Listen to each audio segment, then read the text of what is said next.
Enchanting is really important, and recently I realized that I wasted several million gold by enchanting the wrong way. And so I just wanted to throw together a quick video to share my recent experiences and how to fix the problem that I ran into, cause if I'm running into it, probably a lot of other people are as well. So to start with, how does enchanting work? You do enchanting at the Occultist in any city, and it allows you to reroll one affix on your item to make your gear better. The more times you roll, the higher the cost gets. And by higher, I mean this can get very costly, in the millions or even tens of millions if you're persistent enough. But it gets a little bit more complicated. And this is where I've run into a rule of thumb that you should always follow.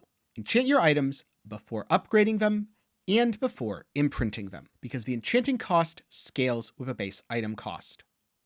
And so here's a quick comparison. An item before it's been upgraded, the same item with no other changes after it's been upgraded at the blacksmith to 5 of 5, and the same item after it's been imprinted with a legendary aspect.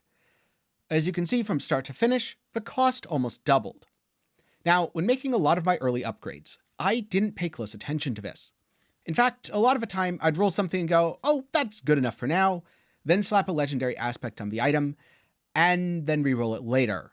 And not just once or twice, but 5 or even 10 times, at a very significant expense because it was an item that I was using, an item that felt like it was a core part of my build and I didn't want to just replace, so yeah, I wanted to increase the roll or try to get something a little better.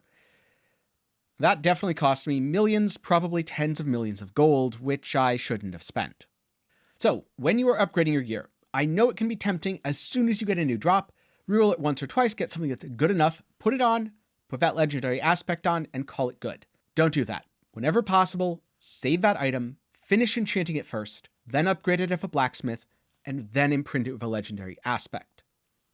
Now, upgrading of a blacksmith doesn't seem to significantly increase the cost, it's a little bump, but not much. So I guess you're fine to upgrade it if you're using it in the interim.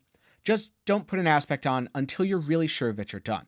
And this also means it's better to use rare items than legendary items, since a legendary item will be worth more and therefore have a higher reroll cost from the start. Sometimes the expense will be unavoidable, but hopefully you can learn a little bit from my mistakes. If you want more Diablo IV content, or you found this tip helpful, do be sure to get subscribed, leave a like while you're down there, but also stick around because I've got one more bonus tip. See, the enchanting cost scales with the item's base cost, and some items are cheaper than others.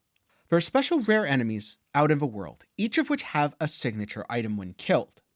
Now, to prevent players from farming and stockpiling and selling these signature items, they're worth 2 gold each. But that's the thing. They're worth 2 gold each, meaning you can pretty much infinitely re-roll it at the enchanter for little to no cost. If your build is able to use any of these items, then absolutely go for it. Unfortunately, because these items roll with very specific stats, including some stats that don't normally occur on the items, it's not going to be something that you can get best in slot on every build or every slot or anything like that. But for cases where it's useful, a good example of this is two-handed crossbows for Rogue. You should absolutely do it whenever possible. And if you want to know more about these items, then I'll have a video up in the card and down in the description below, which you can watch after this. But that's just some basics of how enchanting works, my thoughts, and a general rule of thumb to follow, plus a little tip at the end. Hopefully you found this helpful, and if you were making the same mistake that I did, how much gold do you think you wasted? Let me know down in the comments below. With that said, a special thanks to my patrons and channel members for the continued support. They can't help save me gold, but they can help me make more content. Even just $1 a month is way more impactful than watching every ad on every video I ever make. And it's especially helpful for short videos like this that don't have mid-roll ads, therefore don't really make me much money from YouTube. If you're looking for something else to watch, maybe check out that video I mentioned earlier, the recommendation on screen, or my Ice Shard Sork build guide. With that said, thanks for watching, hope you learned something from my mistakes, and I hope to see you again sometime soon.